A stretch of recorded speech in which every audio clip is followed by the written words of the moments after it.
నా నిమిత్తము, నా స్వార్థ నిమిత్తము ఇంటినైనను, అన్నదమ్ములనైనను, అక్క చెల్లెలనైనను, తల్లిదండ్రులనైనను, పిల్లలనైనను, భూములనైనను విడిచిన వారు ఇప్పుడు ఇహమందు హింసలతో పాటు నూరంతలుగా తల్లిదండ్రులను, అన్నదమ్ములను, అక్క చెల్లెలను, పిల్లలను, భూములను, నిత్య జీవమును పొంది ఉంటారని నిశ్చయంగా నేను మీతో చెప్పుచున్నానని ప్రభు అయినటువంటి యేసుక్రీస్తు వారు మనతో మాట్లాడుచున్నారు. మార్కు సువార్త 10వ అధ్యాయము 29 నుంచి 31వ వచనము వరకు. ఈ లోకంలో మనము తల్లిదండ్రులను కానీ, అన్నదమ్ములను కానీ, అక్క చెల్లెలను కానీ విడిచినటువంటి మనము నిత్య జీవము పొందుతామని దేవుని యొక్క వాక్యము మనకి వివరిస్తుంది. దేవుని కొరకు, అదేవిధంగా దేవుని యొక్క స్వార్థ నిమిత్తము క్రైస్తవులమైనటువంటి మనము, క్రీస్తుని కలిగినటువంటి మనము సువార్త ప్రకటించే వారమా ఉంటున్నాము. ఎందుకంటే ఎవరు అనేకులను యేసు వైపు త్రిప్పుతారో వారు ఆకాశ మండలంలోని నక్షత్రముల వలె ప్రకాశిస్తారని దేవుని యొక్క వాక్యము మనకు వివరిస్తుంది దానియేలు గ్రంథంలో.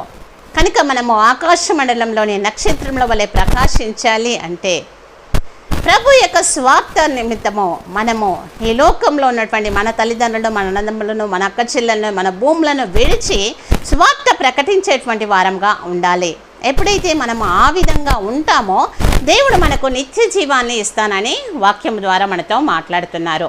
నిత్య జీవము మనము కలిగి ఉండవలసిన వారమై ఉంచున్నాము. అదేవిధంగా మనకు కీర్తనలు 90వ అధ్యాయము 10వ వచనంలో చెప్తుంది ఏమనంటే, మీకు ఆయుష్ ఉంటే 70 సంవత్సరాలు లేదా అధికంగా ఉంటే 80 సంవత్సరంలో అయినను వాటి యొక్క వైభవము, ఆయుస్సము, దుఃఖము అని దేవుని యొక్క వాక్యము మనకి వివరిస్తుంది. ఈ లోకంలో మనము జీవిస్తూ ఉండొచ్చు, కానీ మనము ఎంతకాలమో బ్రతుకుతామంటే 70 సంవత్సరాలు లేదా 80 సంవత్సరాలు మాత్రమే.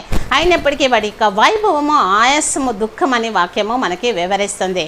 కనుక ప్రభు కొరకు మనం ఈ లోకంలో మన యొక్క చిత్తానుసారంగా కాకుండా ప్రభు చిత్తానుసారంగా మనము జీవిద్దాము.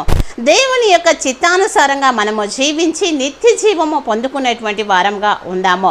యేసు కొరకు, అదేవిధంగా దేవుని యొక్క స్వార్థ కొరకు, స్వార్థను ప్రకటించుటలో మనము మొదటి వారంగా ఉండేటట్లుగా దేవుడు మనందరినీ ఆశీర్వదించలాగిన ప్రార్థన చేద్దాము.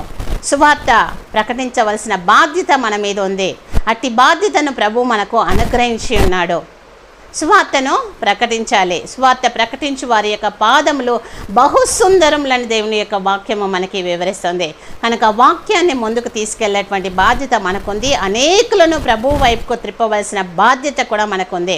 ఆకాశ మండలంలోని నక్షత్రముల వలె నీవు నేను ప్రకాశించాలి అంటే అనేకులను ప్రభు వైపు నడిపిద్దాం. దేవుడు మనల్ని ఆశీర్వదించును గాక. ఆమేన్.